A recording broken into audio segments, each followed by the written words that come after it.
I think we have somebody. Hello? Hello? Hello?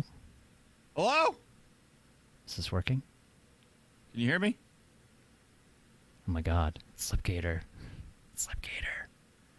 It's like you're I can't words. It's like you're ventriloquist because I'm watching your stream, but when you talk here, I can't. Your mouth doesn't move for like 10 seconds. It's like a kung fu movie.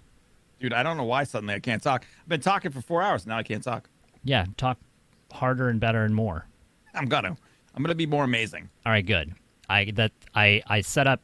Check this out. I made a scene just for this. You Okay, ready? let's see this. Right there. I'm ready. See, look at that. 10, 9, nice. Yeah, I stole that logo directly from the internet. You know, why did you put like my face? My face would have. I was going to, but then I couldn't decide which face to pick. You could have put like a lady's face maybe, or I was gonna get like an animated face, or make one where the mouth moved or something. But nice. Yeah. And then I didn't want you to be self-conscious about which face that I chose. Could you use Boris Yeltsin's face? I could have used Boris Yeltsin's face, or maybe Yngwie Malmsteen. That was the other. Yngwie, the shred god. That was the other choice. Was Yngwie. Nice. Or the couch. Yeah, everybody was saying I should have gotten the couch. The couch would have been a good choice too. I'm down for all of these things. These are all good ideas. So, welcome to my show. Thank you. Thanks for having me. You've had a lot of people on. You never asked me to come on, and I was always like, does he not like me? Like, why isn't he inviting me on? I know. There's been hundreds of people that have come on so far. And, I mean, I feel like it's probably just a booking thing. Like, our agents, my agent probably tried to talk to your agent, Kevin, one day. Yeah. Kevin probably just didn't get the message to you. I don't know. Well, best for last. This is your last show, right? Yeah, this is the series finale. After this, It's over. It's done. It's just all over. Also, we had to follow TS Carcass. Thank you for the follow. Carcass, thank you. Yeah, thanks, TS Carcass. Kevin has since been fired. Kevin has been fired. So I have. We're gonna get to know. Excuse me. We're gonna get to know Slipgator tonight. So do you have? Is this like a Q&A thing? It's a Q and TNA thing. Get it? What? Yeah. Yeah, wordplay. Q and TNA. We're gonna come up with a couple of questions, and then we're just gonna have chat. Then I feel like we're just gonna, But I feel like we should get to know you. All right. We should have some conversations about what makes a slip into a gator. Right. And if there's questions that are like too personal, can I just lie? Yes. Is that okay? Or yes. Okay. And don't tell us that you're lying. I think that's the better part is just don't. Right. Because I won't admit I will not show any kind of reaction if I know that it's a lie. I will absolutely go along with it. 100%. I'm down. Let's do it. When are you gonna play Ark? I'm just kidding. I'm just kidding. I was dang. That's really all I had. Thank you and good night. No, I was thinking about that. Like, as much as you're asked that question, like, oh my god, I always think it hit me the other day. I wanted to ask these people, like, when are you going to play with Legos again? Like, when are you going to play with G.I. Joes again? Like, what is it, because everybody has one thing that they did a lot, and it would just be like, when are you going to not be stupid the next time? Like, I don't know. Let me add here. I got a perfect question for you. I'll tell you exactly what this is like for you. What is that piercing above your lip called? It's called your mother. And then how many times you can ask that? And then let me go ahead and I don't even know the answer to this, but I bet you I can guess it. The second question, did it hurt?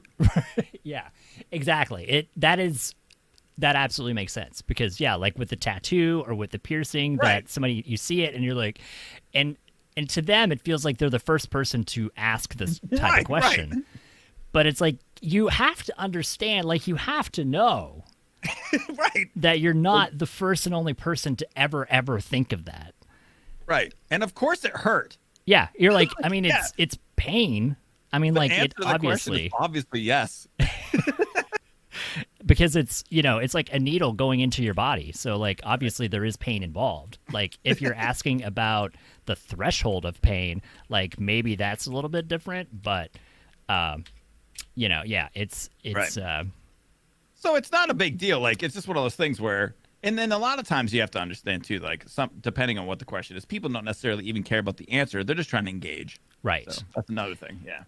Yeah, and it seems like you know, with exploration of the internet, that there are better, more probing questions, I feel like, that you could ask people than like, hey, you know that game you played like 6 years ago? Like, can we talk about that again? Like, yeah, hey, let's no. Oh, Yeah. you know, it's all good. And then I tried to just remember, like, I just appreciate that people like the videos. Thank God that they watch them. And yeah. So speaking of, and we'll cover this briefly because then that way we don't have to talk about Ark. What is it that you think, like, to you, what do you think made Ark so special to the masses? Me. Obviously. Yeah. No, I'm just kidding. I'm just so conceited. Like, well, like for, I mean, no, in that vein though, like for you playing that game, like what, I mean, because your personality is amazing, as my friend or not. The humor is great, and like, was it the gameplay? Like, what do you think compels people to enjoy watching that game so much? I don't know, man. I think it was it's like a confluence of events. If you really want to break it down, I think that it really had to do with that. No survival games no really good survival games had come out for a long time. Right. You know, it was like Minecraft, and that was kind of it. And there were some other survival games out there. Nothing really was catching on. And then, if I remember correctly, Ark released in the summer, which is super weird. Mm. You know, it's a super weird time to release your game. So it was like the beginning of summer. Like it wasn't like a November release, which is like when a huge amount of games come out is November. Right. And then, other than November, I can't remember if there's like another hot time. But anyway, I can't remember if there's anything else going on. But then also, a lot of people said that the release was bad. I don't remember the release being bad. I remember the release being good.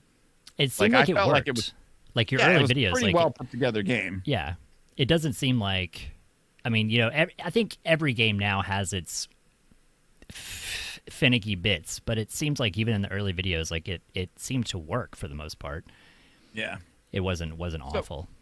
So I don't really know exactly what it was, but I think it was just like it was a good survival game. It was fun. There was a lot of really cool stuff to do in it, and the whole taming mechanic was like a whole new thing. Like it was a big part of that, and that's such a like Pokemon type deal, right? Like you got to catch them all, and you got to get the best ones and all that. So everybody wanted to do that and tame all these things. And at first, it was such a hard game to play too that I feel like anybody that put the time in to make videos, you got a lot of recognition because, you know, you're like, I tamed this Bronto. Like that took 16 hours. Yeah, because back then there was like no taming modifiers or whatever. It'd be like 3 days later you had a Bronto.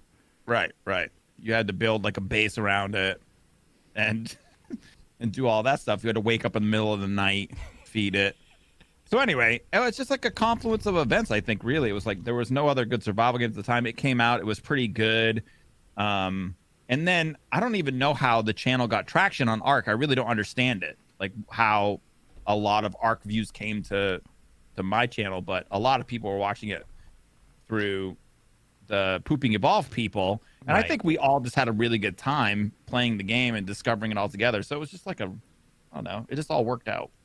It was a magic, as you said, it was a confluence of events.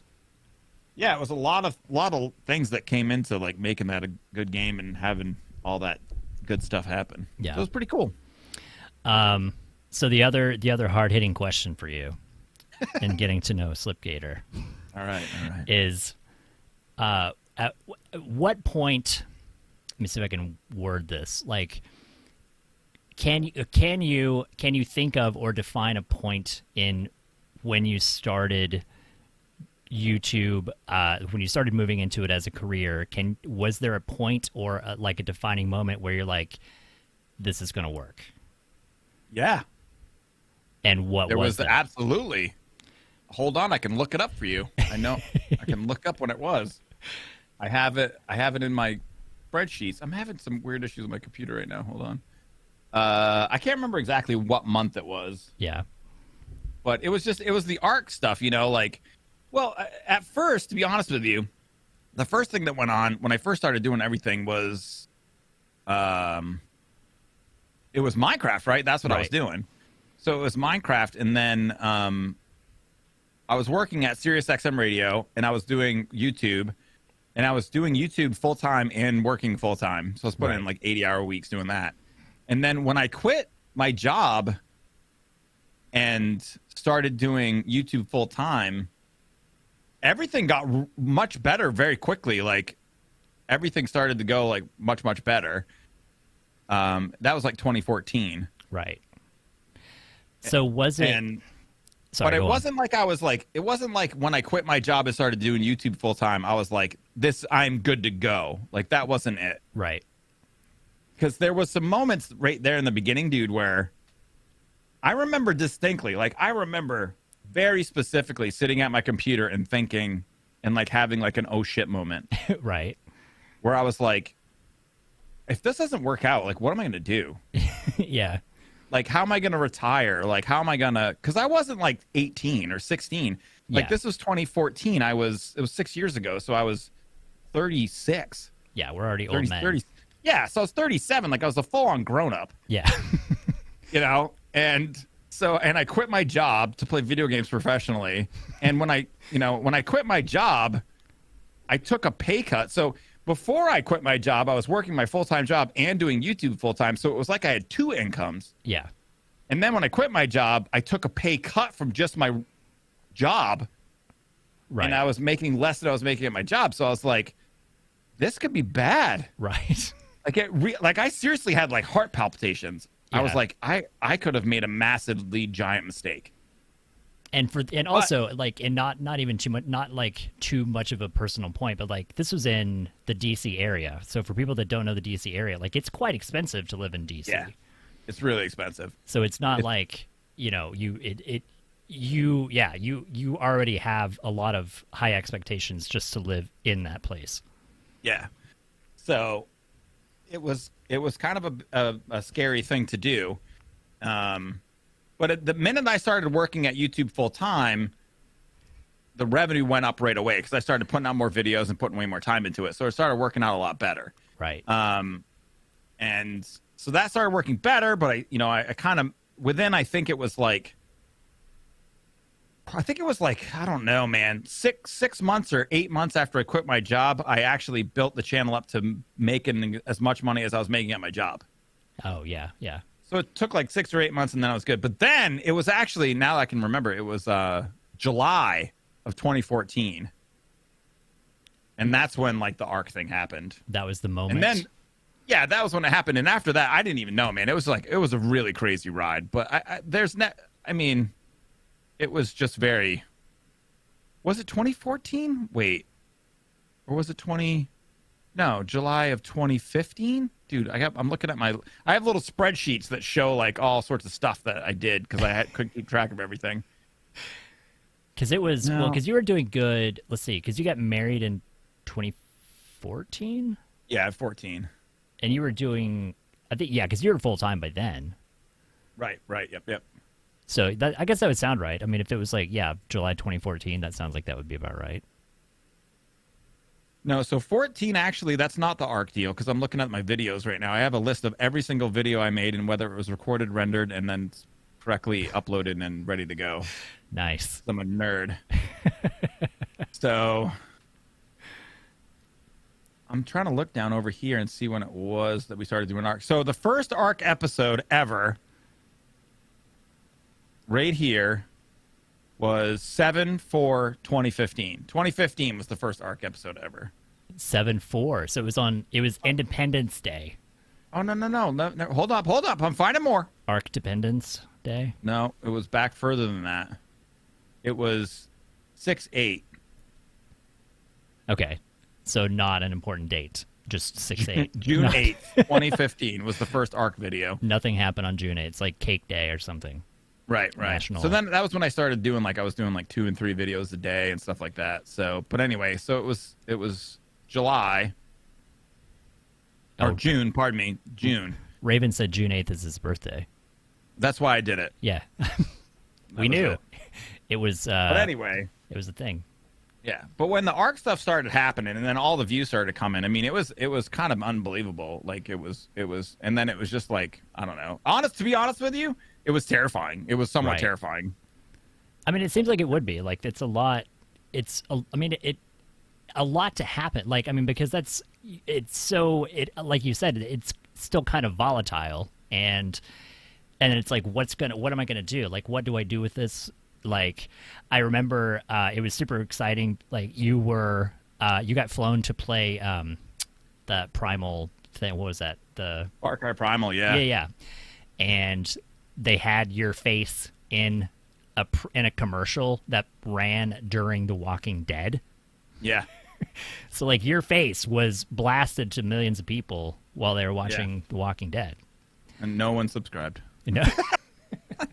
No, I don't know. Yeah, it was kind of weird. Like, it was a weird time, and it was a lot of there's just a lot of, because there's a lot of uncertainty. So it was very exciting because it was kind of crazy. Like, the channel started to just do 10 times as good, and it happened in an instant. It wasn't really like a slow build. It was kind of like I had been building because remember, I started doing YouTube in 2009. I kind of started 2009 off and on, and then from 2011, I was really kind of doing YouTube consistently. Right. So from 11 until 2015, so for 4 years before the ARC thing happened, I was just consistently doing YouTube videos, and the channel was slowly building and building and building. And then it was literally within a month, bam, everything changed. Yeah. And, it was a thing where it was it doesn't feel, to me, it never felt like, oh, I made it. This is over. I made it. Yeah. It was more like, will this last? What should I do? What will happen? What's. But you went for it. Yeah. So I just started making 3 videos a day, working 100 hours a week. Right. That's what I did. That was my answer.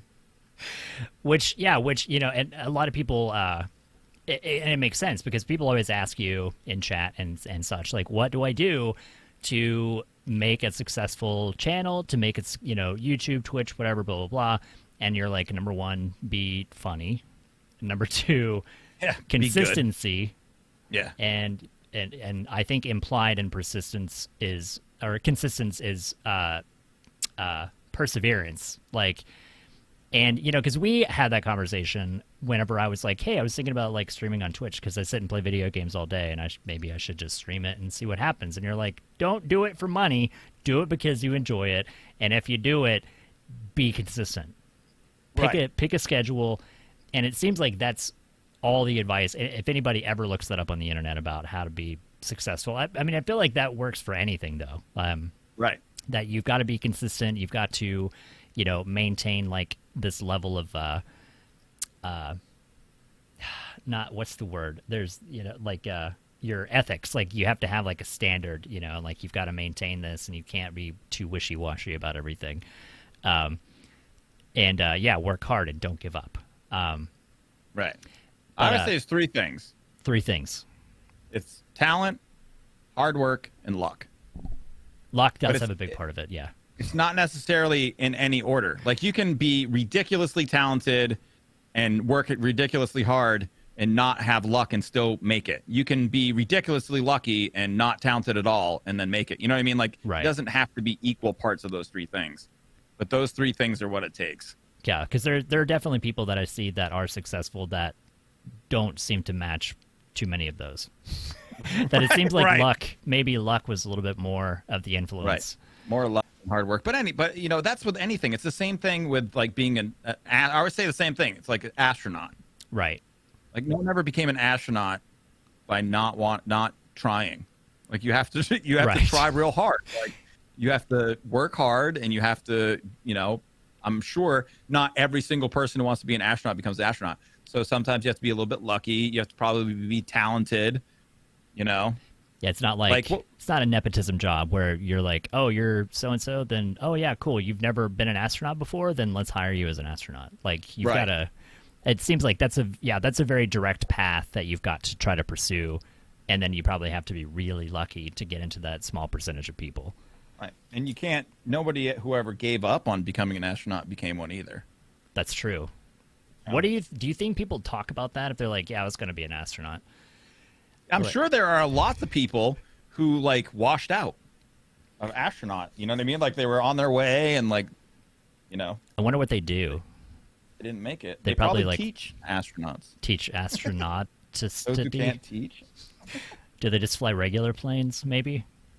Yeah, maybe they fly just like not quite as high. They don't fly. Yeah, they don't get to go up in the sky as much as all the way to space, but like pretty close. Yeah, just a little bit below space.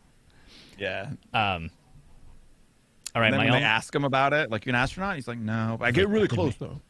Yeah, like how do you almost? Is that worse? Do you think that's worse than like a breakup or like a divorce? If you're like, what were you gonna do? You're like, I was gonna be an astronaut. Like, what happened? I sucked. We broke up. Right. I broke up with NASA. Whoa. Are we still here? Stuff just happened on my computer. Yes. Oh, crap. Hello? I'm still here. I can't hear you. Why? Can you hear me now? Uh-oh. Hello? Oh, please. Hello? So many things have happened. What? Have less monitors? I think I hit a mute button somewhere along the way.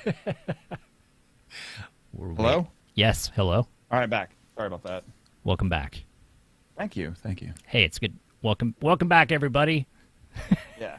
So, like, you know, there are lots of people, if you got to think about the grind about stuff, like, look at, like, Hermitcraft. Yeah. For instance. Some of those guys, like Tango and Impulse, who raided tonight. Right. They've been grinding on Hermitcraft for a decade. Yeah. I was going to say, like, those guys have been doing this as long or longer than you have. Right. They've been doing it. They've been on Hermitcraft. Well, Tango and Impulse, I think, were at the same time that I was kind of playing on there, that they started as well. But so they've been grinding on Hermitcraft forever.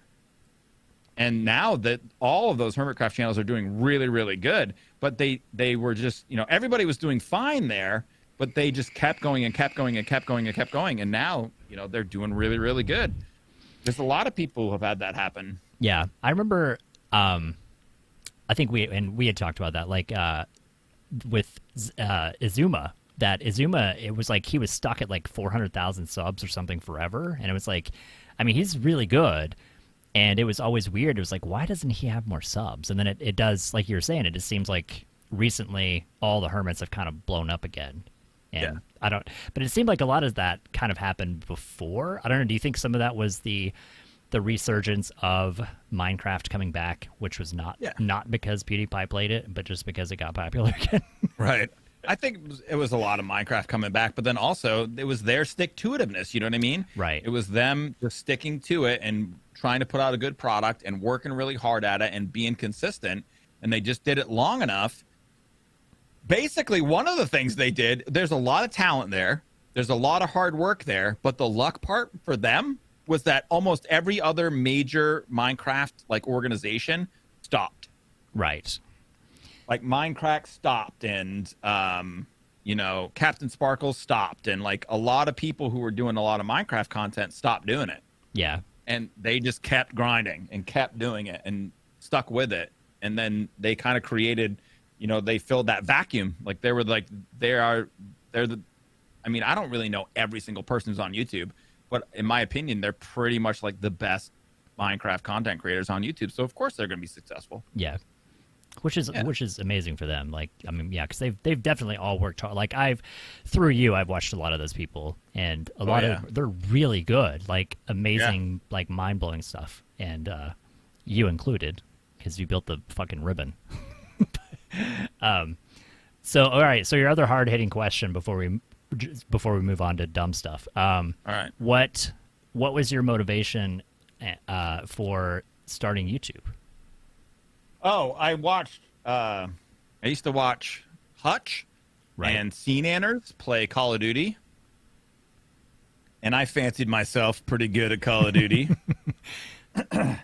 And I said to myself when I was watching them, I said, I don't know if I could be as good as a player as they are. I don't think I could. I'm not sure if I can be. I think if I really try, I might be able to be as good of a player as them. But I did think that I could do better commentary. Right.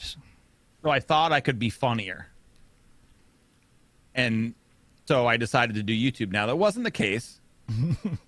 My first videos were awful. Kevin the horse. I remember Kevin the horse. That wasn't a bad one. But so stuff like that's what really, like, that's kind of what got me. I think one of the things I did well was that, thankfully, I have a bit of a funny bone, so that helps. That's true. But with the Call of Duty stuff, it wasn't so great. But I did get pretty good. Like, I did get pretty good at Call of Duty. But, you know, with anything with YouTube, when you start off, man, I mean, I don't know. I don't know anybody out of the gate who just, like, makes videos and is super good at it. Like, it was like a long learning curve. That's why when I talk about, like, Survive Sliptopia, the first Minecraft series, I always tell people, like, start at episode 70. Right, right. Like, 70, it starts to get, like, kind of tolerable. Before that, it's pretty rough. Pretty rough stuff. All right, my friend Jess is leaving. Jess, have a great night. Love your face. Bye, Jess. Love you, Jess. Bye. I can't remember if you ever met Jess and John from Colorado at the. I don't think they ever came to VapeCon. I think they came, or VaporCon. I think they went to Vape Bash. I don't know. I think they came to VaporCon as well, but I don't remember if you ever met them. But also, everybody with the follows, thank you guys so much for all the follows. Welcome, everybody. Trying to keep up with any great questions, so bring them on.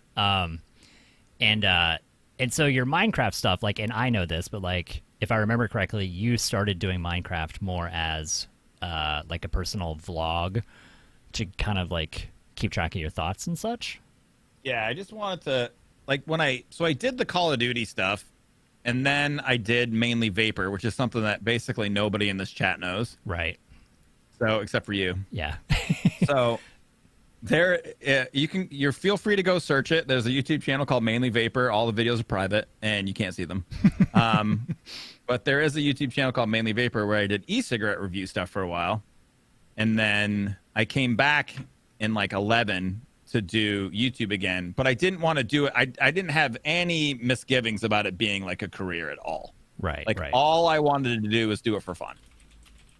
Like, it was really just for fun, and I wasn't trying to, like, make it a job or do anything like that. I was just trying to play for fun. Right. And that was Survive Sliptopia, that first Minecraft series. And then you kind of got into it, and because that was kind of when, like, Minecraft wasn't, it was good, but I mean, I don't think was it mainstream back then? Like, was it widely popular? It was big. Yeah. Minecraft was the big group.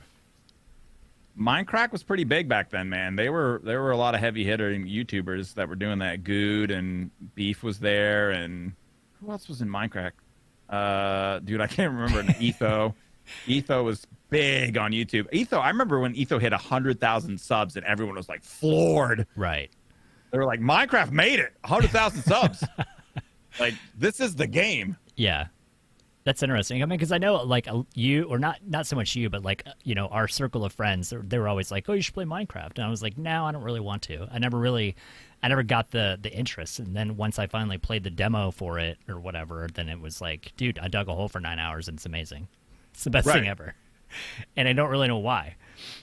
Oh, Survey has a great question for the masses. How did you get your wife on board to quit your job and do YouTube full time? Oh, well, because she's amazing. That's the thing, is, like, the Pog was never in any way ever opposed to me doing this stuff, right? At all. And that's the thing, is, like, a lot of people, I feel like maybe you all don't have amazing wives. Right. But I have an amazing wife. So it was never even, like, a question. Like, it wasn't even a thing. I think we discussed it, and she was just like, if that's what you want to do and you think you'll be able to do it, then you should do it. Yeah. And, you know, she was never... My wife is so amazingly positive about everything always working out, and nothing is ever going to be bad, ever. It's true. You know? If I was, like, to say to her, I want to quit my job and walk the earth, do you want to come with me? She'd probably be like, okay, there she would go. She'd be like, cool. You know? What shoes do I bring? I don't know if she would, if she ended up not liking it, she would tell me, but I think she would be like, okay, let's do it. Let's do that, Right. or, so at the time, that was the other thing too, is that I don't think she really was too afraid of it either, because I mean, I don't want to toot my own horn. I'm very responsible, and I'm very, I was very driven at the Right. time, like ridiculously driven. And you are you're a very frugal person. You're very responsible. Like, I've never Right. known you to be a frivolous person. Right. So that's just not in my nature, and I'm not big risk taker either. Like, I'm not a big risk taker. So Right. a lot of these were calculated risks, and the thing about it too is that when I first was doing all these things, like when I tell you, like I oftentimes say I worked like 80 hours a week, 100 hours a week. That's not a lie. It's not exaggeration. Right. Like, it was 80 and 100 hours a week every single week for years. Yeah. And it wasn't, so I had I have a work ethic. Like, I'm willing to I was always willing to do the work. So I think that probably helped her too, because she was like, JFC, this kid just busts his ass. Like, all he does is bust his ass. So Right. Holy I'm sure shit. she knew that. Dude, Saps dropping Bam! 20 gift subs. 20 gift subs, Dr. Seps. You have to play a song now. Let's see. This is the phones accord.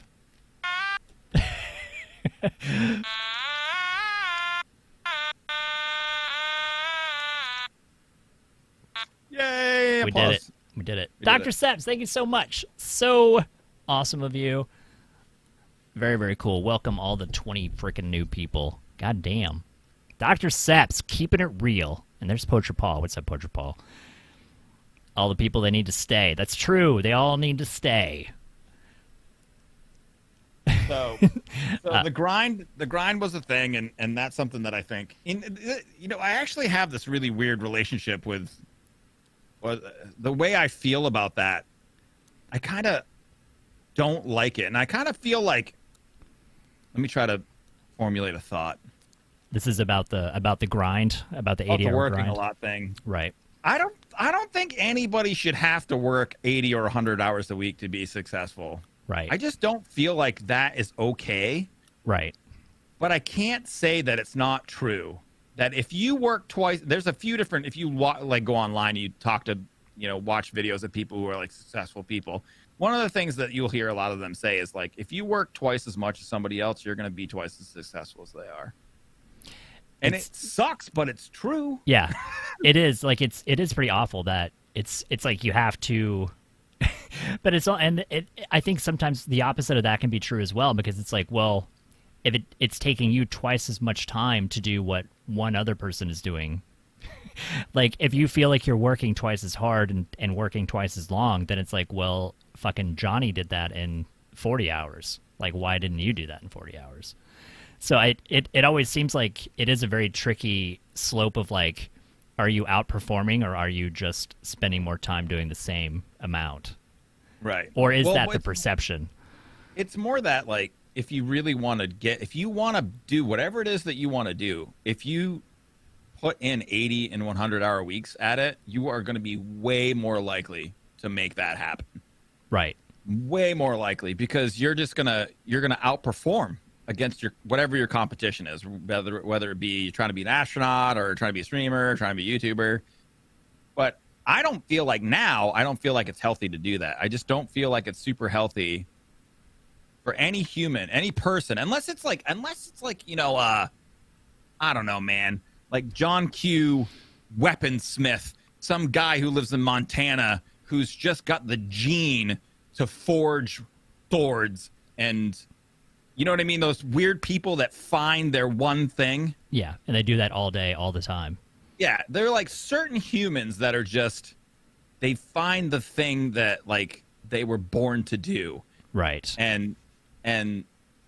And they're perfectly content just doing that from the time they wake up to the time they go to sleep. Like constant doing it, and it's not a thing. It doesn't ever like weigh on them. And that never happened to me either. I never had a problem with like doing the YouTube stuff. It was super fun. I had a good time doing it. And then but it hit me. It came to a point where I was like, I've spent the last 4 years in this little 12 by 12 room. Like, I really didn't do anything else. I just came to this room and talked at a computer. Yeah. for I mean, 4 years and it was straight. yeah, and like, and it's very true. Like I not geographically there, but like whenever we would talk every day, you'd be like, be like, hey, what's up? You're like, oh, I'm editing a video. Like literally any time of the day, you'd be like, oh, I'm working on a video, or I'm editing a video, or I'm like, it was always you were working on something for YouTube at any given point.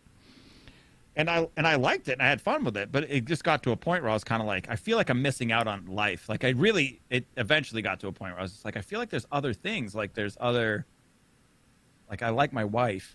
Right. I want to like go, you know what I mean? I want to do something with her as opposed to necessarily like work another weekend. Yeah. So it just, for me, it got to a point after a while where I was like, I feel like I shouldn't grind so much and I shouldn't necessarily do this and I should maybe live a little bit more and do a little bit of other stuff and be more of a well-rounded person. Yeah. So Syndra had it was another poignant question.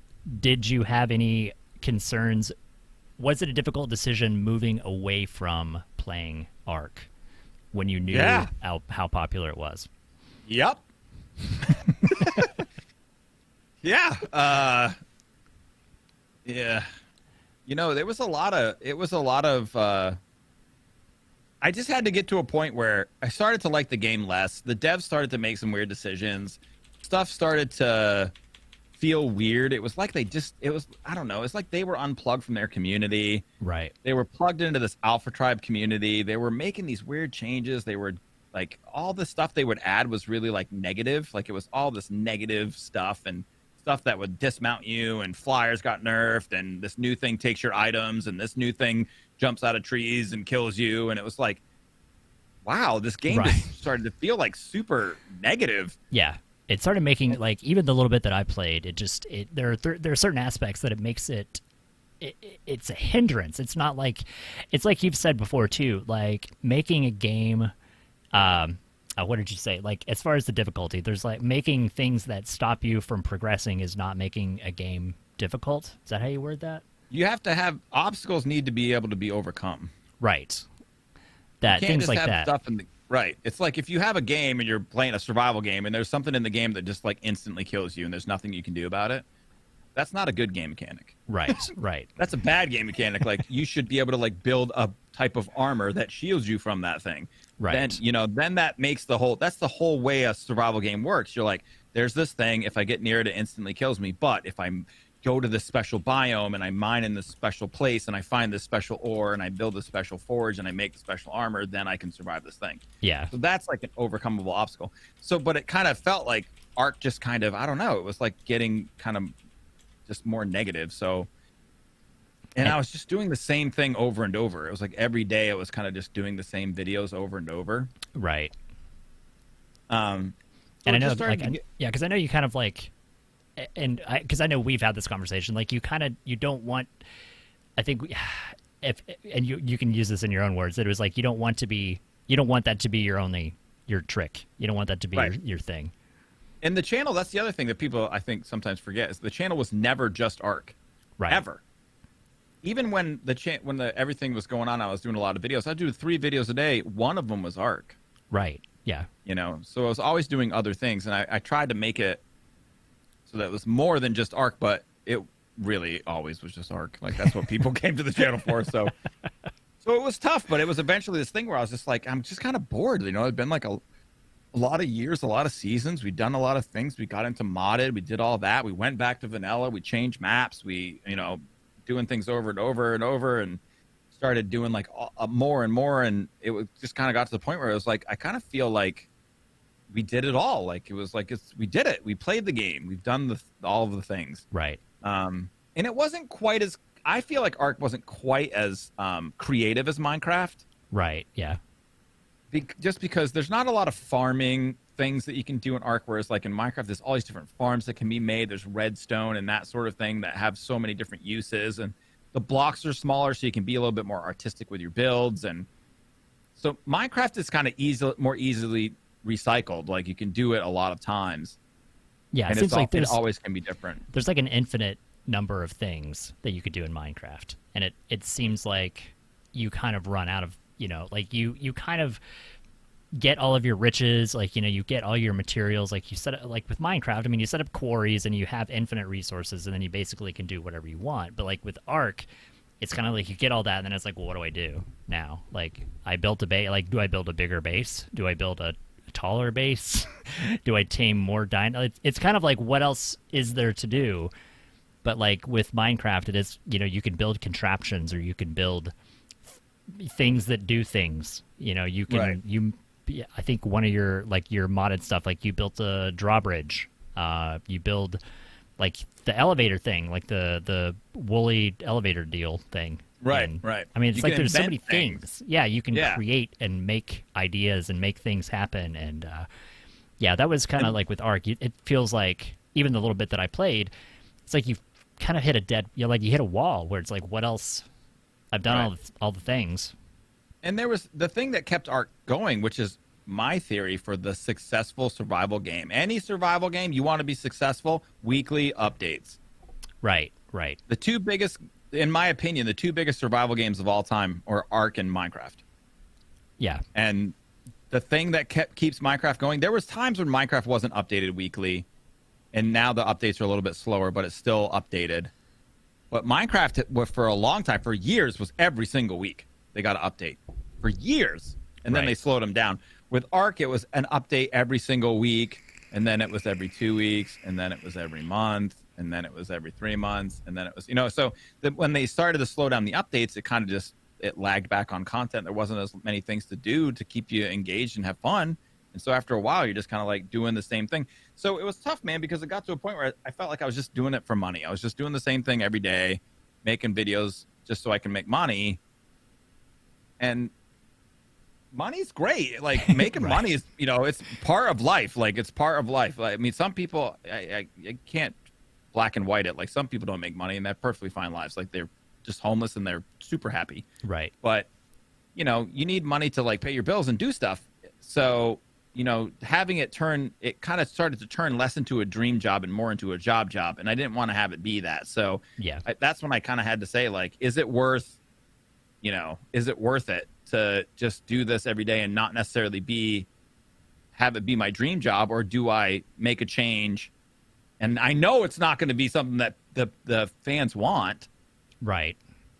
But for my own happiness, is it going to make, that's the other thing too, is it's like, can you take a pay cut and be happy? Yeah. Is it, is it the money that makes you happy? Is it the community? What is it that makes you do it? So it was a very calculated decision whenever you, it wasn't like you woke up one day and you're like, I'm not going to play Ark. Like, it sounds like there was a lot of thought that went into it as you were stepping away. Oh, I was terrified of that. I was really afraid. Like, I was so afraid that, it would be the end of the channel, and then I would have to like figure out, I don't have any skills. Like, this is all I got. You're good at Excel. I do a little bit of spreadsheets a long time ago, but I didn't really have much else going on. So I was like, this has kind of got to be it. So I don't know. But so, there was a lot of that went on where I don't want to get too like super deep or introspective, but over the years when I was doing all these things, I started to think more about like, what's makes me happy? What's important? Is being successful at your job, is that important? Is it more, experiences that I want to have that are important? Is it my relationship with my friends and family that's important? Is it, what makes you happy, and how do you make that all work, and how do you balance it all? And I don't have an answer for what it is, but a lot of those different things that I've done, like change games or do this or move from streaming to YouTube or streaming or do whatever I'm doing, it has a lot to do with just like a balance between work and life. Right. This is getting really deep. This is getting to know Slipgator. This is deep. Slipping in. We're slipping in the gate. Slipping into that shit. I feel like my slip is showing. I feel like everyone's like, he doesn't know? I thought he was so put together. You don't know the secrets of life? Right. No, I have no idea. I'm just making it up, man. Hopefully it all works out. You're like, I'm just a dude that does stuff on the internet. I'm just a guy. Yeah. So there was, it was just a thing where, I guess, like I said, it just kind of got to a point where it felt like I was just doing it for money, and that was the only reason why I was making Ark videos. And I was like, it's not what I want to do it for. So I decided to make a change. But when there's new content, we go back to it because it's fun. Right. Yeah, which is like because that's kind of what got me to playing it. Because it's funny, I talk about that a lot. That I always watch your Arc videos, and it always looked super fun, but it always looked more fun with other people. And I never really wanted to play it alone because it's like that's probably going to be boring. And then it just kind of died. Like it kind of tapered off a little bit, and then some of the new stuff dropped, and I finally got a chance to play it. And it is a fun game. But it does, like, even the little bit, I keep saying the little bit that I played. I mean, I played like 100 hours. I don't know, like something terrible, like ridiculously small. And even that was like, I couldn't play it for, what did you do? Like 6,000 hours or something ridiculous? I don't know. I have a lot of time into it, but, yeah, I think that a lot of what went on as far as the videos being fun is because the group of guys we had for Pooping a Ball was great. Like everybody was great. It was really effortless to make those videos. Like we just hung out and had a good time. Right. Oh, Battery had a good question. Who got who into streaming, you or Maz? Oh, I don't know. I really seriously don't remember. I think that's been, yeah, like I remember and I think it was back like when it was still Justin TV. I feel like when you streamed once or twice, which is when I've been following you since then. But I don't think so, dude. I think it was still Twitch, but yeah, we streamed a couple times early when it was Arc. It was, I think it was before. No, this is like, I'm pretty sure before that. I remember watching you. You were on what was the Minecraft team before Hermitcraft that you were on? Hypermine. Yeah. I think you were doing the Hypermine stuff, like in the Nether, and it was like early on. But maybe, I don't know, maybe it was still Twitch back then. I don't remember. But regardless. Yeah, I don't know. Irregardless. Yeah, there wasn't like one of us got into the other one. The main reason I started streaming more is because of the Adpocalypse. That was the main reason. Which I think a lot of people don't respect or understand just how bad that is. Like, because I know you and I know other YouTube, content creators, and like, it's a horrible thing. I mean, like, it's really, as far as, from what I understand, as far as compensation, like, it's like night and day difference. It's not like it's a little bit. The entire platform took a 50% pay cut overnight. Wow. Yeah. 50%. Yeah. It was like, wow, what's happening? Whoa. 50% pay cut in a day. Like, bam, it was over. Like, wow. So that was really scary. Yeah. So it was like one of those things where when I took that 50% pay cut, I was like, I can't put all my eggs in this YouTube basket because I can't trust them to run my business for me. Right. So I was like, we got to do other stuff. So we started streaming more, and that's been amazing. Like, and I have a lot of fun streaming. I have so much fun. Like, it's totally different than making YouTube videos. It's a totally different monster. And it's been like a learning experience, and I truly love it and have a great time doing it. So it was a really good thing. Evident at the end of the day, it was a good thing that YouTube gave me a big pay cut. I think people like you. I mean, I hear positive things. I think they do.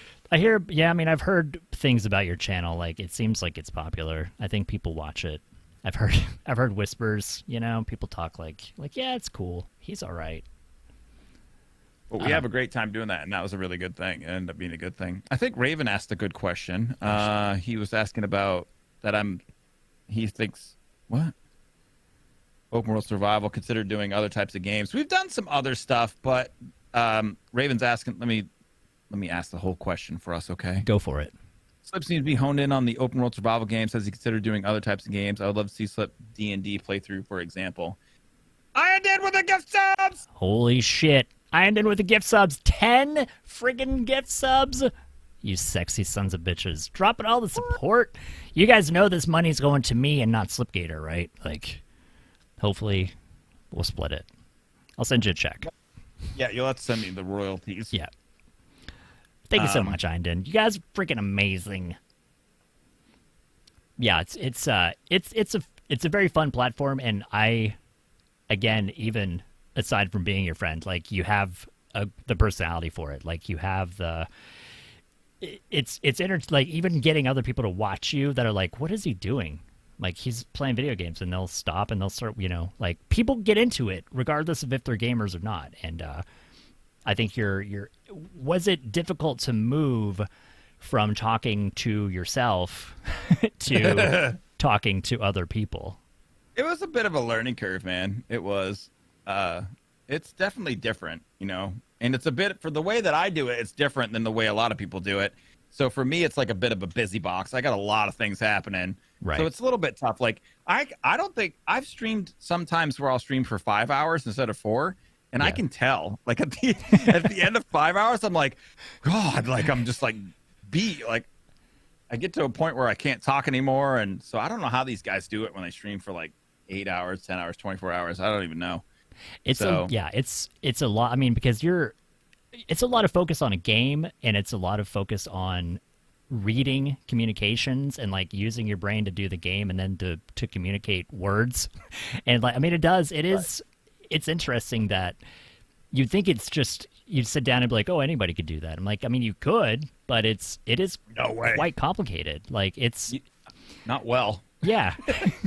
There is a practice. lot. Yeah, like there's a lot to process when you have that stuff going on, and I mean, even, you know, especially with 6 monitors. Yeah.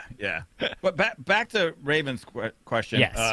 I think the main reason that we do mostly survival games is because enthusiasm is contagious, and I have a lot of enthusiasm for survival games, and a lot of other games that are more linear.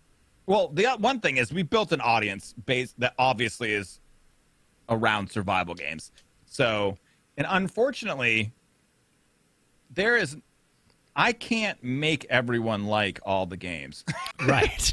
As hard as you try. Right. Like I can't do that. And so there's always a part of it that has to do with what the community wants. There's a part of what goes on. It's a balance. It's a balancing act, but part of it's what the community wants. Part of it's what I want. And sometimes I'll stream stuff that I just want, and that happens. It happens less often these days, but it does happen. But as far as different games, I'm always up for different stuff. But a lot of stuff that's more linear, I don't know. It just doesn't do it as much for me. So I just don't get as into it. And I feel like that's like reflected. The community's not as into it because I'm not as into it. And so it just doesn't really work. Right. I mean, it seems like there's a level of like positive reinforcement when you achieve a goal.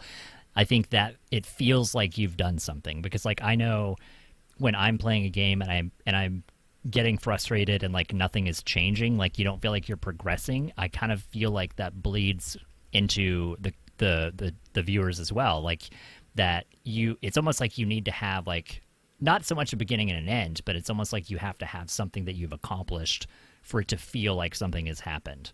And it's the Skywalker story arc. Right. You have to do the Skywalker story arc. That's one of the things that I haven't talked very much about, but that's what I always said. Like every single video is like the Skywalker story arc. Right. It's like you start with nothing, and then you have to overcome an obstacle, and then you do, hooray. And that's it's not the Skywalker story arc, but it's every story arc ever. And that's like every single arc video. Every single arc video. If you don't realize it, there's a psychology behind it. Hello, I'm Slipgator. Today we're going to tame this. Oh, it's so hard. What will we do?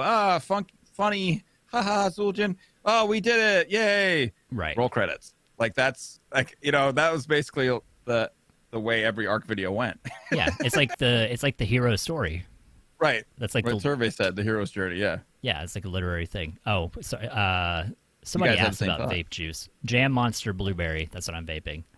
Jam Monster Blueberry. Do you want to talk about vaping instead of video games? It's up to you, but I don't know. I don't want to give you like forbidden topics. I don't.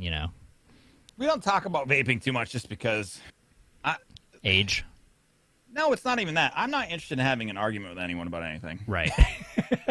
Like I am not interested in educating people, or like to a certain extent, if people are looking for education and they want to learn and have a discussion, that's a different story. Right. If somebody wants to argue with me about vaping, I'm just not even interested. Like you can have your opinion about it, and then you can be wrong. That's fine. Right. Yeah. You can have your dumb opinion about how stupid you are. It's not other people's, responsibility to make you smart. Like you need to make yourself smart. Right. So So I don't normally bring that up. So I don't talk about politics or religion or, vaping's like controversial, so we don't really talk about it too much. And Right. so it's just not a thing, It's not like it saved my life and I probably would have lung cancer and maybe be dead by now, Yeah, it's not like it's an important thing. So. It's not like it's an important choice that we've made. We buy our own flavor, and there's this company that does these pre-made stuff. So they send you pre-made PGVG Nick Mix, pre-made for you. And then you can buy flavor and menthol. Nice. So and you're then still doing they all your tell own you mixes. how much to put in of each thing, and they give you little bottles that have like a little milliliter readout on the side. Oh, wow. Okay. And then you can just mix your own, and it's super cheap, and that's what we do now. That's kind of what they do in the UK. Lost you. Hello? I'm here. Hello. There. Sorry, my bad. TS Carcass. I use it's an Anakin Proton. It's the Anakin Proton. That's what I use. The Anakin Proton. Yeah, that's kind of what the UK does. Is they do like flavor shots that they sell you the Nick Mix, and then the flavor, because like they also have like weird size limitations of like you can only have 10 ml bottles or something, and so like they sell you the nicotine, and then they sell you like an empty bottle, and they sell you a flavor, and then you like mix it all together. And that's part of their rules. But yeah, like that's a whole other conversation at some point. But yeah, like like I think that's the sad part that I feel like people don't really miss. It's like people get upset about vaping and like, well, why don't you just quit? Like we did. We quit smoking. Like we stopped. Well, I've quit so many things in my life. Like I just have the one thing. Yeah. That's my thing.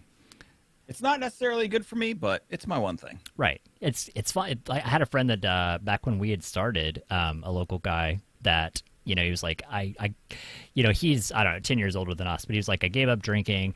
I don't party. Like I'm married. I have 4 kids, whatever, blah, blah, blah. He's like, this is going to be my one vice. Like if nicotine is my worst vice, then, which is true. I mean, if that's the worst thing that you want to do is have a little bit of nicotine here and there. Yeah, it's a big mess. Like there's a whole big mess of things out there that that we're not. Media's just been so awful about it, and they're so uneducated, and like it's just, I don't know, it's crazy, man.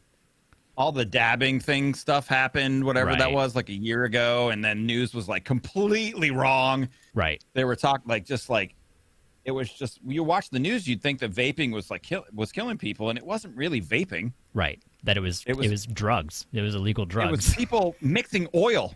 Yeah. It was oil-based substances. They're mixing oil into their vape juice and then vaping that. You can't vape oil. It's it'll kill you. It's like, I always said it was like, it's like drinking a cup of gas and then blaming the cup. It's like, well, you drank gas. Like, what do you expect's going to happen? Like, of course that's bad for you. You swallowed gasoline. Right. But it's not the cup's fault that you drank gas. You're dumb. Right. That's the problem. I'm missing people. Biggins is taking off. Biggins, have a good night, homie. So yeah, that's a whole other crazy topic. So let's see. What about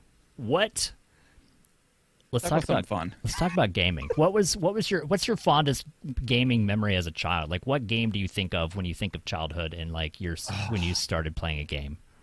I remember so many. That's the other thing too that I never really think about. I don't really make the connection that often, but I really have always been into games. Yeah. Always, since I was like 4. Yeah. I mean, I've always been playing video games. So, I mean, I remember playing. My dad had a standalone Tank game. It was Tank from Atari, but it was its own thing. You just hooked it into the UHF connector of your TV and hit on, and it was just the Tank game from Atari. Interesting. And that was it. And it had 4 little controls, so like forward and back, like for each one of your tank treads. Right. And it had 2 buttons on the top of the sticks, and that was it. It was like its own standalone unit. And I remember when we had our Atari 800 XL and we had a tape drive, and we had a game called, what was the name of that game? Oh man, I can't remember now. We had Donkey Kong on it. Mm-hmm. The Adventures of Oswald 2 That was the name of the game. I don't think I've ever heard of Adventures of Oswald 2 Well, you gotta figure this was or Part 1. 37 years ago. Right. So, those games, I remember getting Nintendo, dude, Rad Racer and Rygar and Metroid and Mario and Bubble Bobble and The Adventures of Lolo 2. I don't think I had 1. Rygar is such an underrated game. And it's so weird. Good. Like, we've talked about Rygar. I've seen Zul'jin was playing Rygar one day. And it's like, what? Like, I feel like nobody really played Rygar except very certain people played Rygar. And people that played it got it. Like, they understood it. And it was such a good game. But, I mean, there were so many games back then that so many were just garbage. But did you have the gun and the robot with the NES? We didn't have the robot. We had the gun, and I saved up my allowance, and I got the Power Glove. Right. Which was total garbage. Right. I had one of those briefly. And I had a Nintendo Advantage. Oh yeah. The with the Big turbo controller. with the Yeah. You could lock the turbo button so you could like play track and field. Yeah. So I had the Nintendo Advantage. I didn't have the track and field thing though. I didn't have the pad. My cousins had the pad. Yeah. So I didn't have any of that. But dude, I mean, I played endlessly so many Nintendo games, and I think my favorite game, though, I've said this in the chat before, my favorite game I ever played was Asheron's Call. That was the best game I've ever played. Right. So that was my favorite game. I think probably my longest relationship with a game was probably with Ultima Online, which would have been circa same time I think as Asheron's Call, like in the early 2000s. Is that about right? Yeah, I think so. Late 90s, something like that. Yeah, there were. I think I'm kind of the same way. Like, I mean, I have those distinct memories. Like, I remember playing Atari 2600. I remember getting a Nintendo for Christmas. Like, I remember that.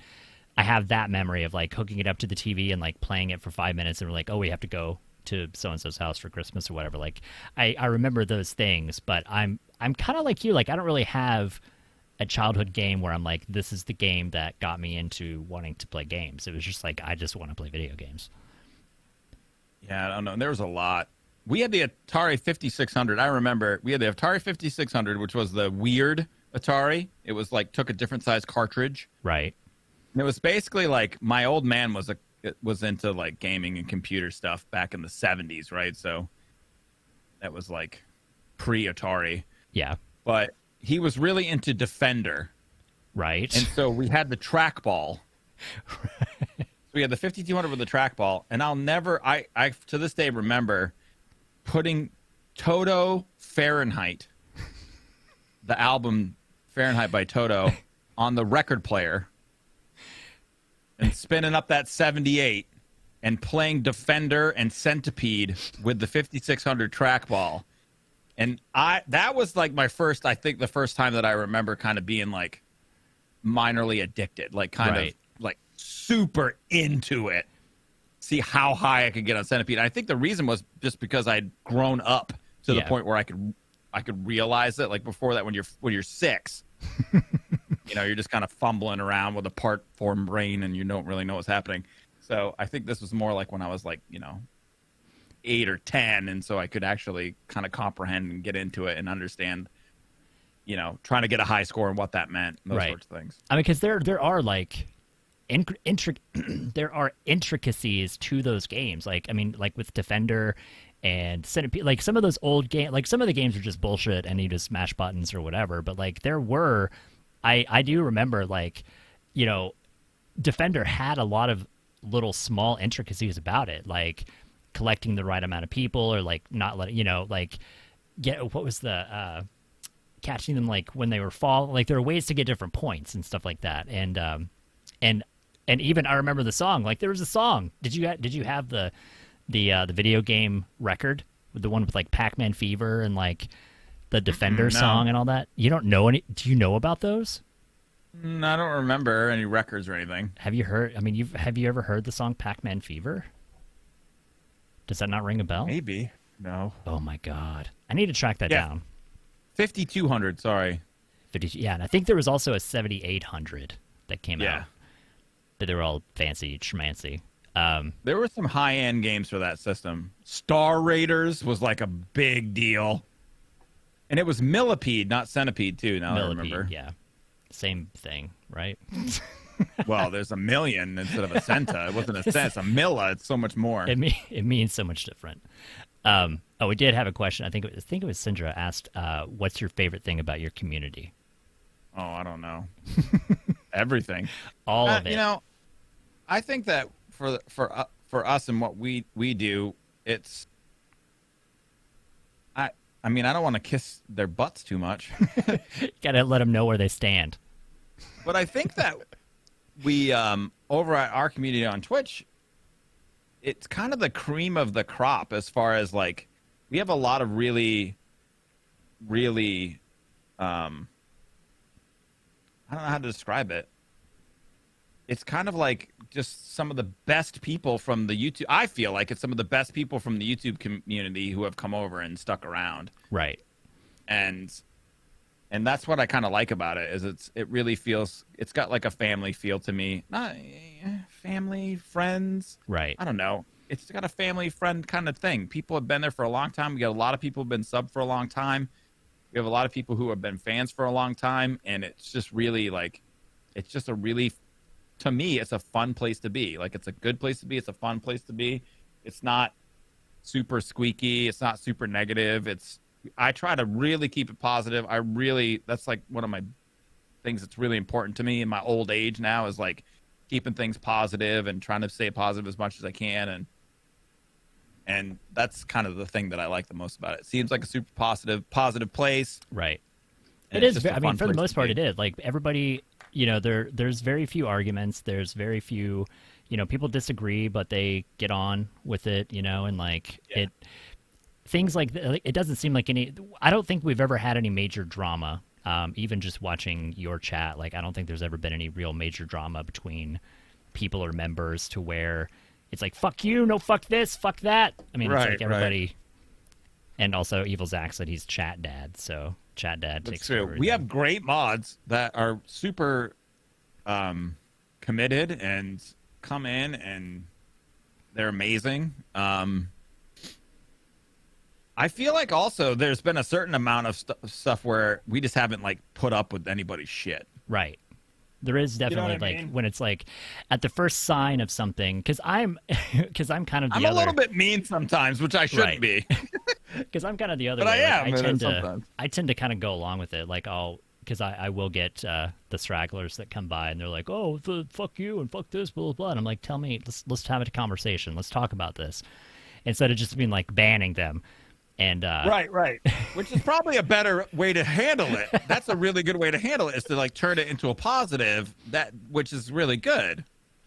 Yeah. Well, I mean, and I have the room and the ability to be able to stop what I'm doing, though. Like, I don't think you're wrong in the way you handle it, because you have a lot more momentum going. For me, it's like I can pause the game and we can just have this conversation right now. We can talk about this, and so yeah, but I mean, and it works. Like, nobody, I feel like the people that need to be, or the people that want to be there will be there, and they're not going to be dumb. Like they have plenty of other places they can go.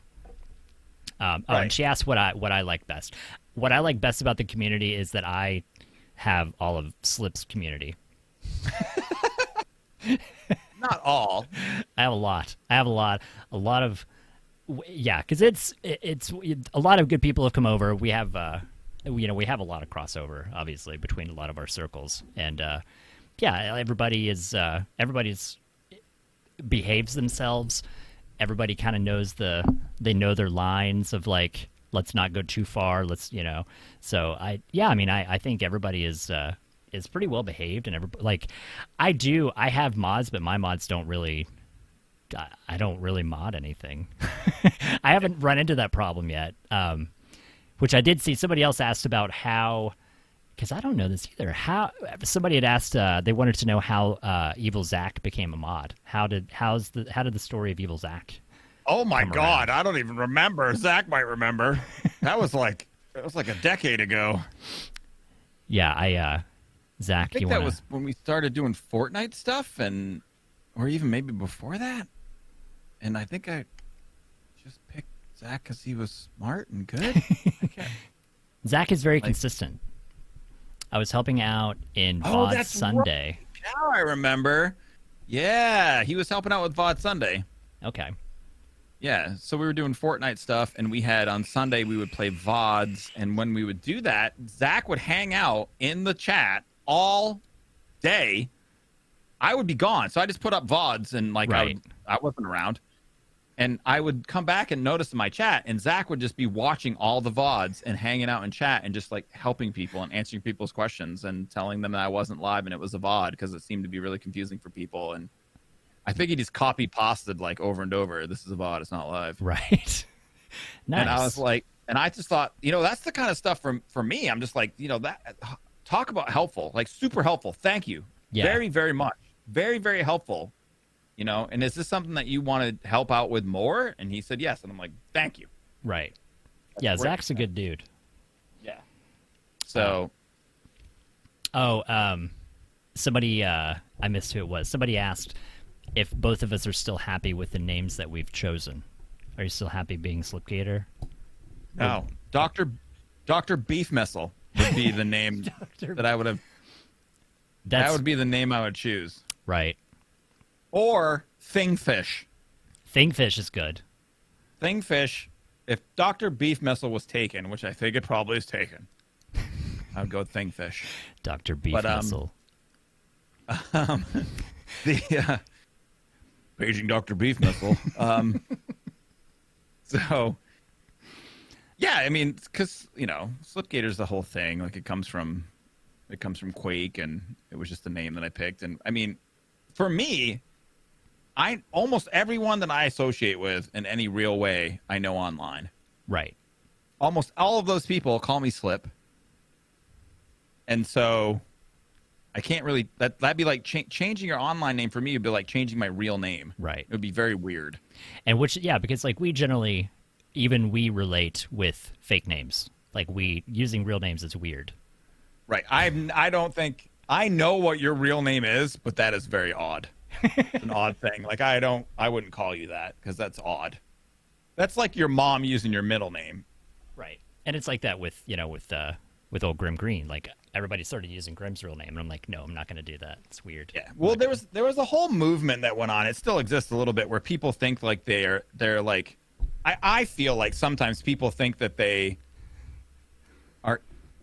know you more, or they're sharing in some sort of secret with you, they're in the secret club because they know what your real name is. Right. And it's I don't hide my real name. I just don't use it because nobody calls me that. Right. No one I know. My dad calls me Slip. It's just that's my actual name now. Yeah. So that's because it would be weird. Even hearing it, because when I'm talking to your wife, every once in a while she'll use your real name, and I'm like, which one? Right. You're like, oh no, Slip. I'm like, oh well, why are you calling him by his Muggle name? Right. Why are you calling him his Muggle name? Let's not use Muggle names. To me, I always say on the stream too. The only people who use my real name are people who want my money. Right. They just want me to buy something from them or pay a bill or something. Yeah. That's the only time I ever see the Muggle name is when someone's like, "Dear Mr. Blah blah blah, we need you to pay this." And I'm like, now, did you? So this is a two-part question. McGlashan had asked about. I can help with the origin, because McGlashan was asking about the origin of your name, and it was from Quake episode something about the Slipgate, and you based your name on that. What about the person that goes through the gate or guards the gate, the Slipgator? Yeah. I mean, I was super young. I was I don't know, whenever Quake came out, but. There's E1M3, I think is the name of the map. The Slipgate Complex is what it's called. Slipgate and it's this Complex, map in Quake where you have to make your way down to the Slipgate, which is this teleporter in the game. And I thought, was there a guy who like, you know what I mean? Like invented that technology, or like was the guy who ran that slipgate, like the slipgator, the guy who was like did that. Right. So it's nothing about an alligator. Nothing. Right. It's not a I didn't gator. even think about that. There's no O in slipgator. So, oh crap, I lost you again, dude. Hello? What's going on with my whole deal? There you go. It's not your fault. Do you have a push to mute button? No, I got a something's going on with my cables. I got to replace the cable, I think. Sounds like bullshit. Yeah, it's total crap, and I hate it. My name, I made up in high school for when I was writing a short story, and I needed a name of a character, of a monster, and that's the syllables that I put together into a word salad that made the name of that monster, and that's where I got my name. So there's no hidden meaning behind it. It was just simply a literary, like, throw some letters together that sound like a word, and that's kind of what I went with. And then when the internet was a thing, and it's like, oh, you need to come up with a username to sign up for internet, then I'm like, oh, what do I use? And I'm like, I got it. No one else is using this because I made it up. That's kind of what my thing. That used to happen to me too. I was like, no one will ever take Slipgator, and now I just went to TikTok and someone has Slipgator as their TikTok. Sons of bitches. Some kid. But somebody. I always thought Flitzanu was Cthulhu's like stepbrother. It's like it's like Cthulhu's stepbrother that lives on the travel trailer on the property. Like, well, I don't know about that. I was thinking it's more like Cthulhu's like all, drama and whatever and just mean, and Flitzanu is like a stepbrother, and he's just kind of like more kind of level-headed. And I'm like Randy Christ. Yeah, like Jesus. Christ. Yeah, like Jesus, right. And then you got like Randy, his brother. Like it's cool, man. It's cool, dude. What was it? There was another thing. About how do you pick moderators? What qualities do you look for in moderators? It was kind of like with sounds like what you said with Zach, like, attentive and impartial, and kind of understands like where jokes end and where they become not jokes, and right. They're not too hot-headed or too like band happy, I guess.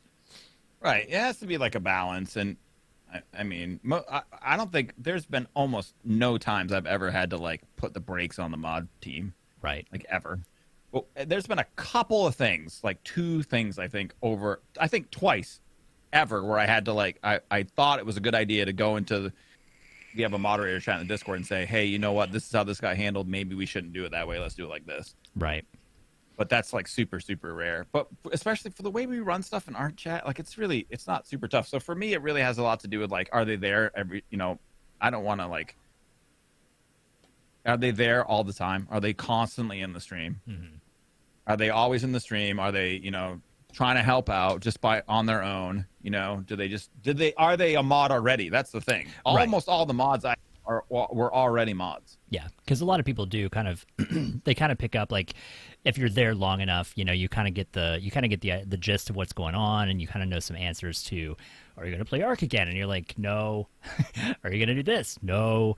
So when people kind of you kind of notice that when people kind of step up and kind of start helping out just on their own, and helping out in a positive or at least impartial, non-dickish way, instead of being like, no fuckface.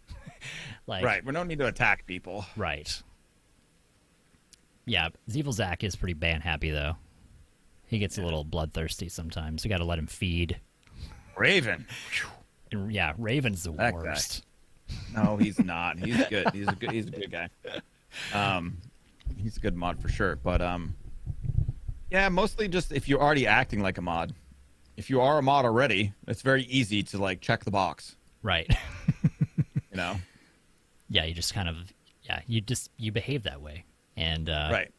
I mean, because it is like it's the same thing like in a job. Like if you were in a job and you already acted like a manager and the manager left or something, like who would they promote? They just promote you because you already are the manager. Yeah.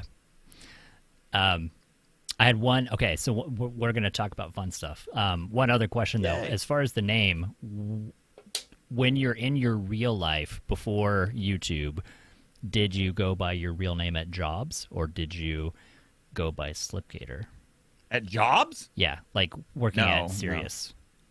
Did you No, set? You no. had a separation of like, this is my day life and this is my real life. Oh yeah, like they didn't know I was Slipgator. They're all muggles. They don't know any of that stuff. They're all like, Yeah. going about their life. They have no idea about the internet and what's happening on it. Right. So they didn't know. Yeah, so I was just regular Justin. Yeah. That's kind of my name, by the way, everyone. Justin. That's how I live my life too. And like my day life is separate from my not daytime life. Now, do you not tell people your real name, your first name? I haven't. There's been no big reveal yet. Okay. It's slipped. Like if you slipped, get it?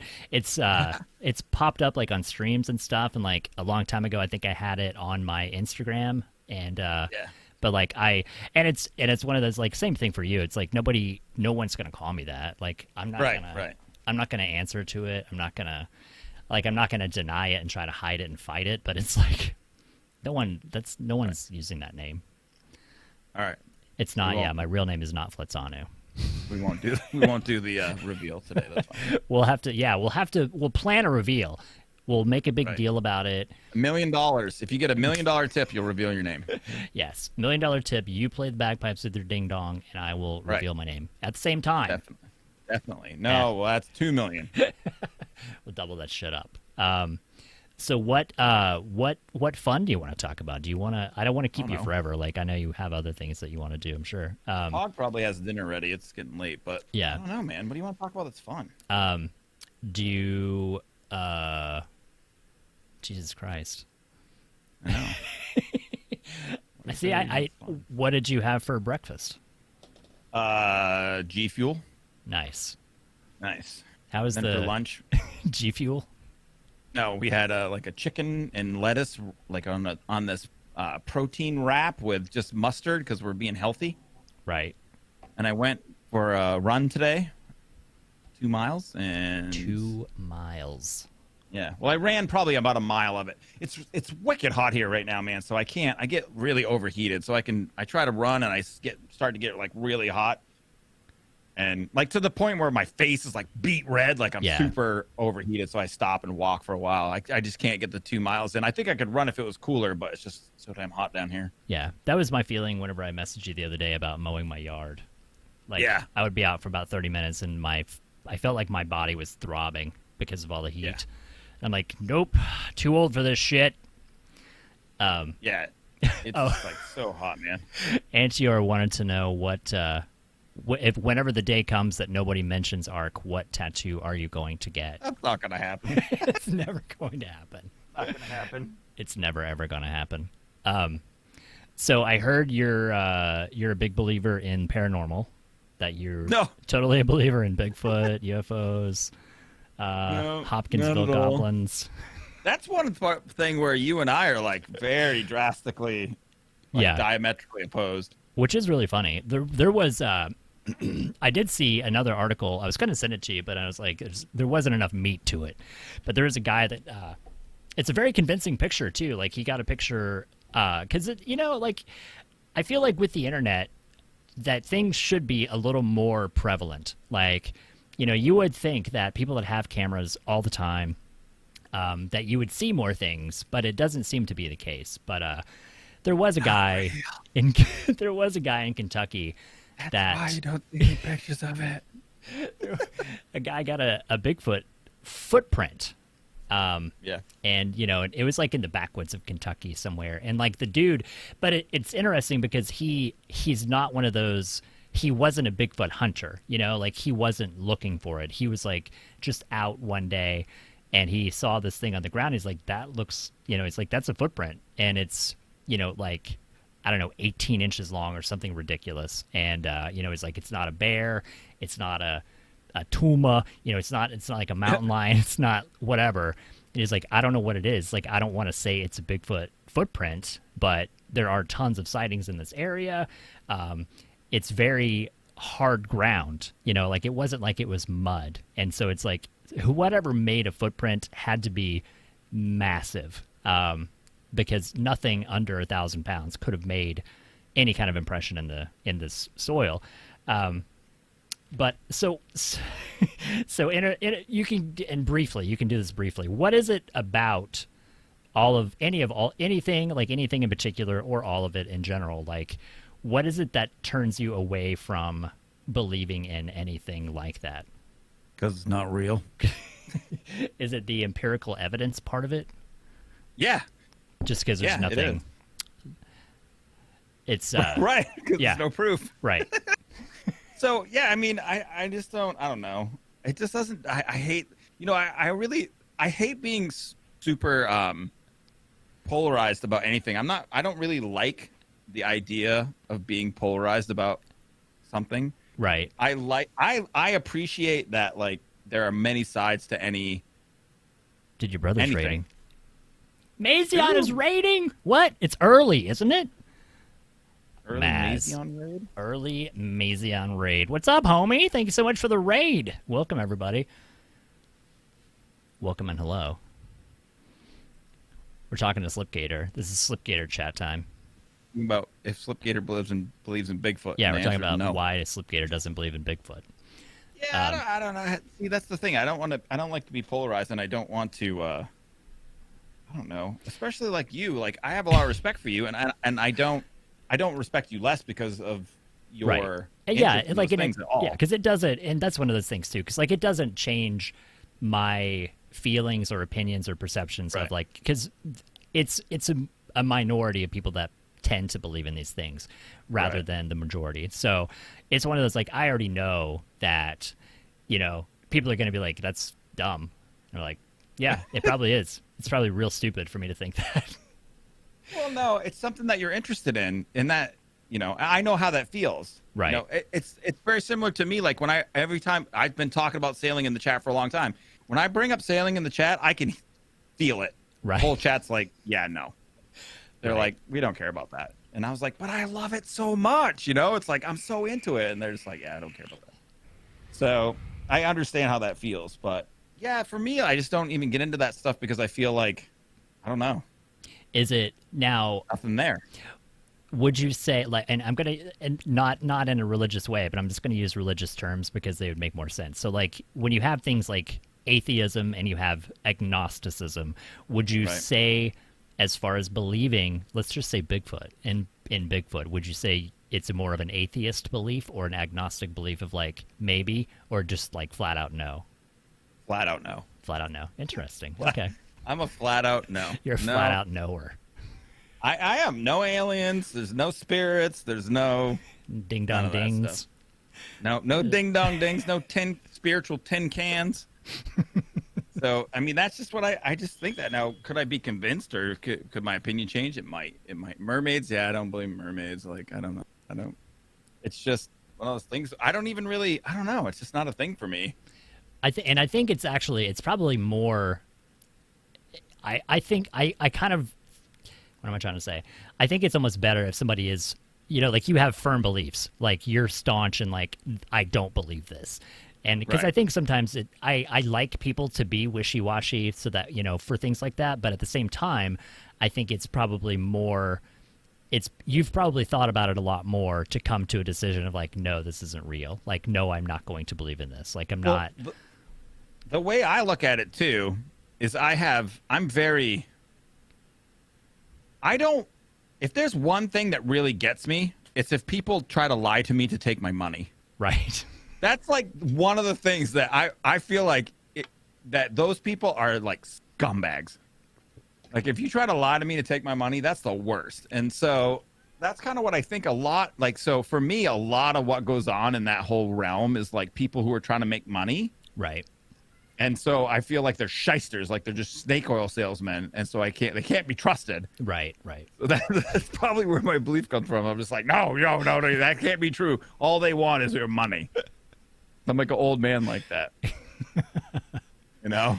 It's a really, like, one of the weirdest stories, and I think I probably told you this too, but I may have told chat this, but it's like a really weird story, and we'll stop talking about Bigfoot. It would have been my great grandmother. So like my mother's grandmother possibly even great grandmother. I can't remember now. Like this would have been, I think, late 1800s. There was a story that like had gotten passed down to like to the mother and then to the kids, you know, of like they were, because I think like the great grandmother was young. Like it wasn't like she was an adult. It was like before my mother was born, like when my mother was a child and whatever, or my grandmother would have been a child, blah, blah, blah. Anyway, so like late 1800s or something, and like they had farmland and they had pigs, and they heard a noise one day, and they went out and they saw this large fur-covered person reach down and pick up a pig under his arm and look at them and then turn around and walk back up this hill, like disappeared into the woods. Like before Bigfoot stories, you know, like before mainstream Bigfoot stories. And because like back then they never called it, like they never said they had a Bigfoot sighting. They just thought it was, they didn't know what to make of it. And like that story kind of got passed down, and then it's like, wait a second, great grandma saw a fucking Bigfoot? What?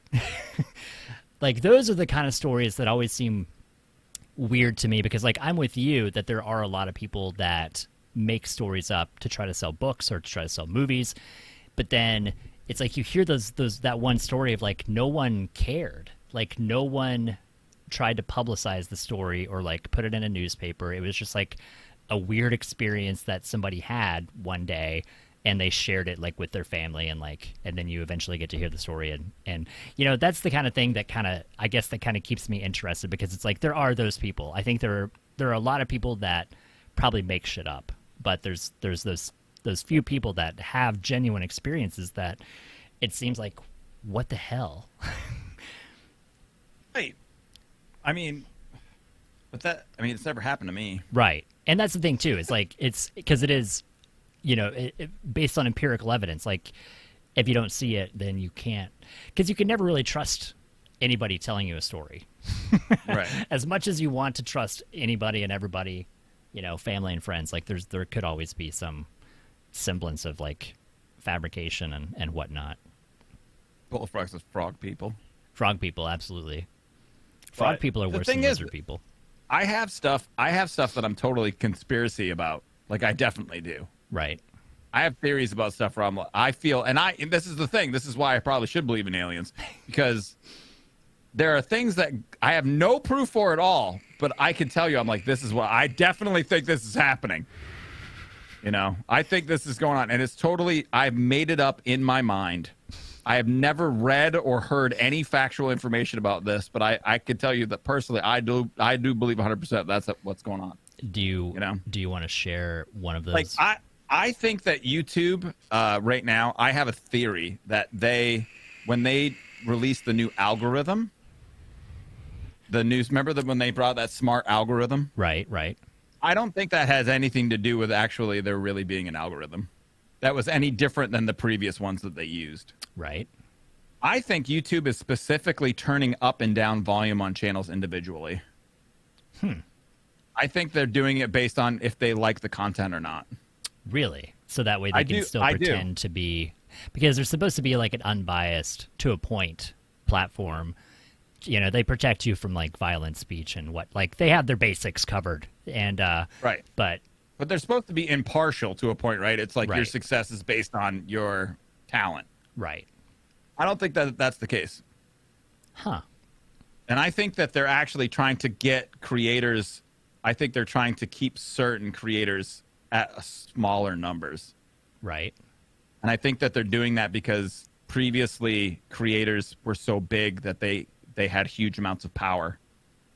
And now they're trying to trim down their power. And I think that I think YouTube wants to maintain the complete yes and no of what goes on in their platform. And they want to keep creators a little bit smaller than they used to be, so they're not quite as humongous. Interesting. I mean, because I do. Those people do have lots of. I mean, like we've talked, you know, in private, like about PewDiePie. Like PewDiePie kind of does whatever he wants, and like I would, if I were YouTube, I would see that as being a threat to my business. Of like, this person holds so much power in my channel or in my company and my business that like you don't have control over that other than like banning him, but then the world Right. would protest or what, 160 Well, not only that, million you know how much people. revenue he makes for them? Right. So it comes down to like who's the boss? Is Pewdie the boss or is YouTube the boss? Yeah. And so that's what factual evidence do I have to back that up? None. I mean, I have some. The point that over the last year or so, the total volume of large creators has gone down. Yeah. The total number of creators in the gaming community that are huge have gone down. It seems like channels that are they're specific types of things that I feel like are getting a lot of volume, and I'm not sure exactly how. It seems odd to me. Yeah.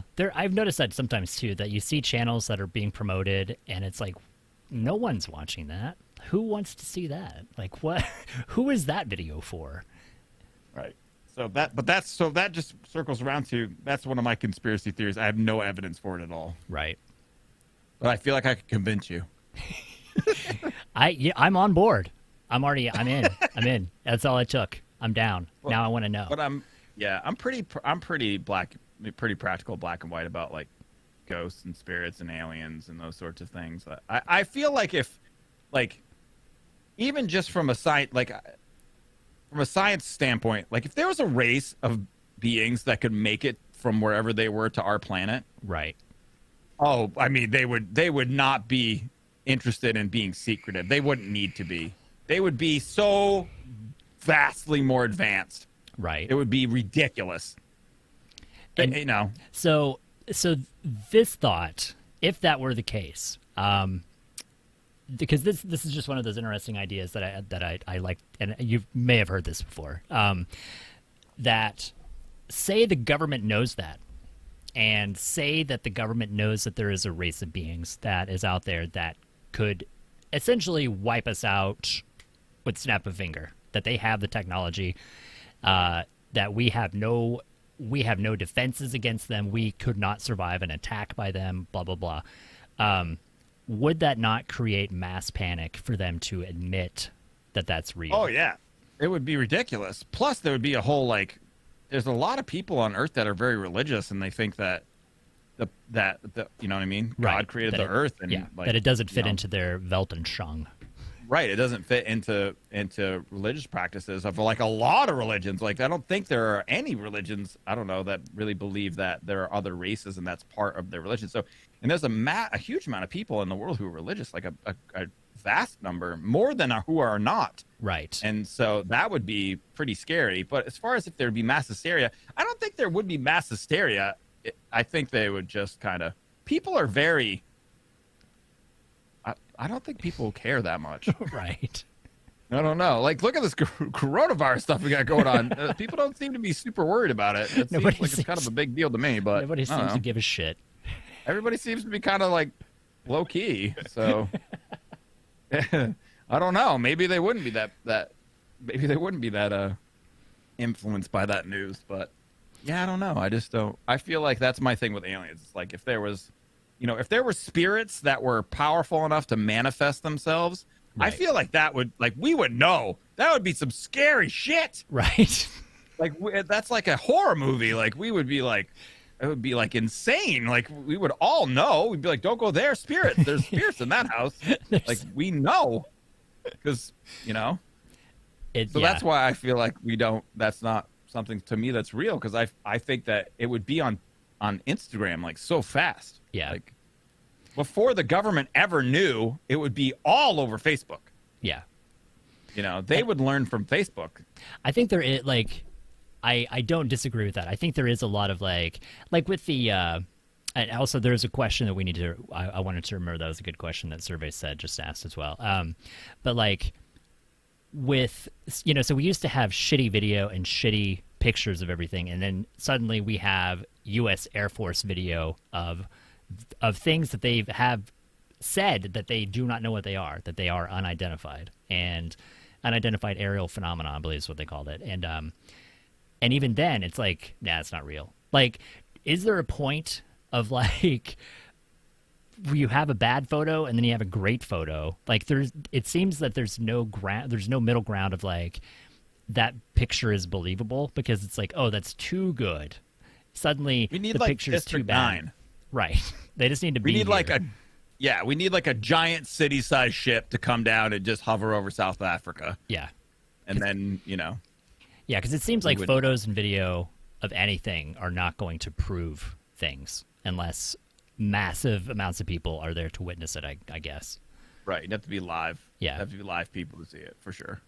But then they would have faked it, probably. Deep fakes. Maybe. So we'll ask you this question. Well, like I said, I don't want to keep you forever because I know you want to eat and do things. But survey said I thought it was a good question. What do you think the future of streaming / content creation is? Will it be Twitch and YouTube, or could a community platform surpass them? Oh, no one's going to surpass them. Yeah, I think with watching Mixer fail, I think Yeah. that's probably proof of that. Yeah. That I don't think there's going to be, because that's always been an ongoing thing, even with even in the vaping community about YouTube. It's like, well, we need our own video platform. It's like, well, no one's going to do that. Like, Right. that's never. Vape TV tried. Vape TV tried to do it, and it worked fairly well. There was definitely a community there, Yeah, but it didn't really blow up. yeah. I think when you have something like that that's already established, it's very difficult to try to topple that. Yeah. In cases like with MySpace versus Facebook, like I think things like that, it just kind of happens organically. I don't think Facebook set out to topple MySpace. I think MySpace just kind of failed on its own. So like I guess there could be something that happens that organically or accidentally takes over, but I don't think anyone's going to set out to create something to destroy the Twitch universe or the YouTube universe, and I don't think they would Right. succeed. It has to be more organic, the way that those changes happen these days, and I think it has a lot to do with this. Like we have like a super capitalism kind of thing going on now. Right. Capitalism was, back in the day, it was more competition. We have way less competition these days. And so the big companies are massive. They're Yeah. absolutely massive. And so to topple them is so hard to do that. A lot of people used to say that to me too when the adpocalypse and stuff happened. I had people actually look me in the eye, real people, and say, "Why don't you start your own YouTube?" And I look at them like, "Do you understand how farcical that is? Like how Right. what a waste of time that would try to be to try to take down YouTube. Like if it could be done by somebody would have done it, and not Slipgator, Right. like Microsoft, or you know what I mean? Like somebody big would have done it. Yeah. If it was that easy, why don't you start your own thing? Then it was no big deal. Like it's Yeah. a huge deal. It's super hard to do. Like you'll just buy an internet node and pay millions of dollars and have all the space and bandwidth. Tube sounds nasty. Slip tube. Yeah, but it's super hard to do that, man. You can't just come by and just take over. Like that's not a thing, really. Yeah. So I think that Twitch will be a gaming space for a long, long time. I think just chatting's probably is blowing up a bit on Twitch, which kind of surprises me, but it is a thing. Yeah. That's happening. And then, YouTube's going to be YouTube forever. I don't think we're ever going to see a real big change there. And then the other thing too is that our technology has kind of reached this critical mass. Like, how can you deliver a video to somebody in a better way? Right. It's the only thing you could ever hope to do as a YouTube competitor is do the same thing. There's Right. not really a way that you could do it better. Yeah. Yeah, because there's no click the video plays. Yeah, unless there's some kind of, because I can't imagine anybody has better infrastructure than Google. Right. No. It's crazy. They have data centers all over the world that store those videos so they deliver them faster to you. Yeah. Yeah, I don't know about that. And as far as just as far as the future of YouTube and Twitch, in my opinion, entertainment's entertainment. Yeah. Infotainment or entertainment, it is what it is, and it always has been that way. It's just the platform that's different. Like at the heart of it, I just consider myself to be an entertainer. That's what I'm trying to do. I'm just trying to entertain people and spread good vibes and let people, make people feel good. Yeah. Just have people have fun. And you can do that as if you're a stand-up comedian or if you're a YouTuber or wherever, you're just delivering that through whatever medium it is. Right. Whether it's live streaming or YouTube or however. So I'm going to ask you a moderately directed and poignant question, and then I'll let you go do your thing. Okay. Do you you mentioned the just chatting. Do you feel that you may explore other avenues of entertainment in your streams? No. No. I actually think you're good at just chatting. I was watching you doing just chatting, and I messaged you, and I said, you are good at that. I messaged you, what was it, like a couple days like ago? 2 days ago, yeah. Yeah, and you were doing just chatting, and I thought you were doing so well at it. I was like, I should reach out and just reinforce and say, like, look, I think that was really good. Right. Thank you. I don't know what it is. You just have a, I have a face for radio. Yeah, just have a thing. But you just seem to be good at that thing. So I was like, you should do that more. For me, I mean, I could do it. Sometimes we do it, like the other day we did the thing where we went on saw all these different musical instruments. Right. And we were like doing all this stuff, and it was really fun. But I don't think I could do that every day. Like, I couldn't do the research and like find stuff to talk about every single day. It's hard enough. I try to just do it that same thing while I'm playing video games. Right. So, but I don't know. I think you just have something about you.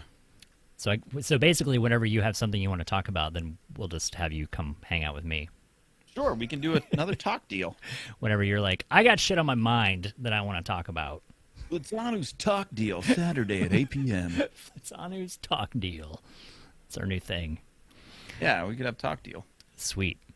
Well, dude, I'll let you, do your thing, man. I appreciate you hanging out. And it's good to catch up. Like, we didn't really catch up on other things, but how's your sister?